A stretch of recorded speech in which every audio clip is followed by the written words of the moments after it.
Bairiya town में वाक़े घर में डाकुओं की जदीद असले के साथ एंट्री। सोए हुए घर वालों को खुद जगाया और यरगमाल बनाकर लूट मार की। जो भी चीज़ें मिली हैं, जेवरात, पैसे वो ले गए। 1,70,000 रुपया कैश था, बच्चियों का जेवर था, कुछ 7-8 तोले बनता है। इम्तियाज़ साहब ये बताइएगा कि बैरिया टाउन में डकैती की वारदात होना कोई मामूली बात नहीं है, और कैसे डाकू आपके घर में दाखिल हुए, क्या वक्त था, कितने लोग घर पर मौजूद थे?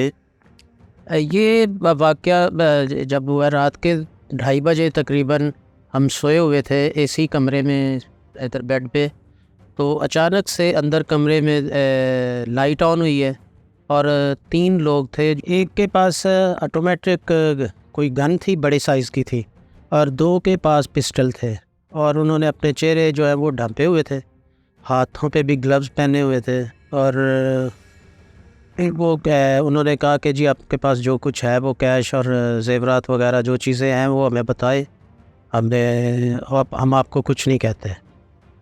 तो हम इधर बैठे रहे हैं बेड पे ही, और फिर उसके बाद उन्होंने तलाशी वगैरह लेनी शुरू कर दी। एक इस कमरे में, एक दूसरे कमरे में भी, एक लड़का उधर चला गया, एक इधर करता है। तकरीबन कोई 1,70,000 रुपया कैश था घर पे उस वक़्त। तो बाकी जो था कुछ बच्चियों का जेवर था थोड़ा बहुत, तकरीबन कुछ 7-8 तोले बनता है। आधा घंटा तकरीबन वो यहाँ पे रहे हैं, और उसके बाद वो जिधर से आए थे, मेरे घर के असल में बैक साइड के ऊपर दीवार जो थी वो उसके ऊपर फेंस भी तो लगी हुई थी, लेकिन ये लोग जो थे वो फेंस काट के अंदर आए थे।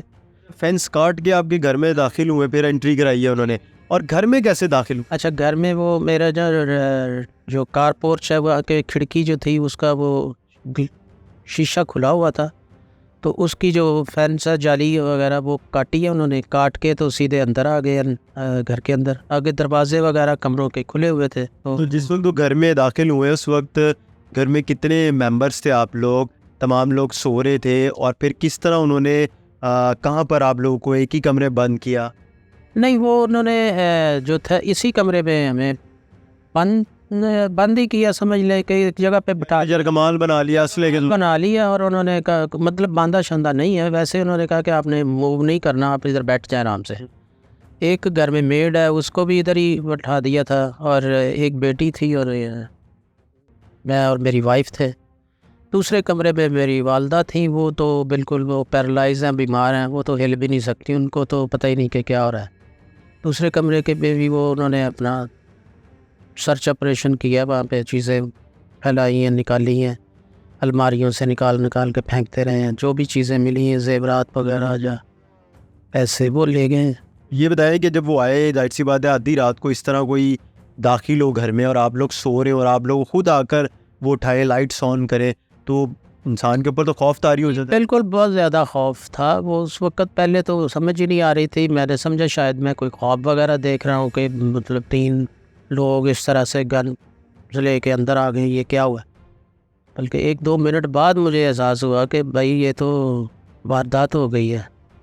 फिर मैंने वाइफ को भी, बेटी को भी समझाया कि आप लोग बिल्कुल कोई रेजिस्ट ना करें, जो करते हैं ये करें आराम से।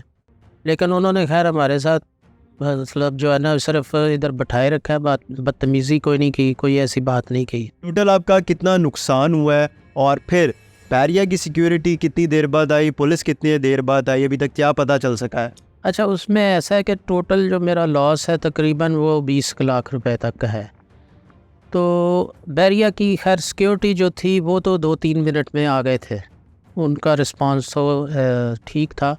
उसके बाद असल में 15 पे कॉल की, तो पुलिस ने बाहर से आना होता है, वो सुंदर थाना हमें लगता है, उस थाने की पुलिस थी, वो भी कोई 15 से 20 मिनट में पुलिस की आ गई थी, बल्कि SHO भी आ गए थे, और बाकी भी सारी टीम्स रात को उधर उसी वक्त पहुंची थी, फोरेंसिक वाले और जियो फोरेंसिक और क्राइम सीन, इसी तरह सारी टीमें, वो मतलब पुलिस तो आती रही है, लेकिन अभी तक उसमें ना कोई हमें, ना ही पुलिस को अभी तक कोई कामयाबी मिली है।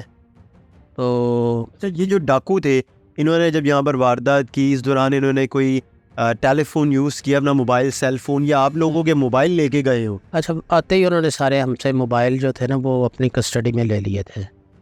लेकिन वो जाते हुए मोबाइल सारे छोड़ गए थे, वो लेके नहीं गए मोबाइल। मोबाइल नहीं लेके गए? हाँ, वो अपना कोई भी पॉइंट छोड़ के नहीं गए, क्योंकि हाथों पे उन्होंने ग्लव्स पहने हुए थे, फिंगरप्रिंट उनके नहीं मिले हमें पुलिस को। और उसके अलावा जो था, उनको अपना भी कोई उन्होंने सेलफोन यूज़ नहीं किया? कोई फ़ोन उन्होंने ना यूज़ किया, ना उनको कोई कॉल आई, ना उन्होंने कोई कॉल की।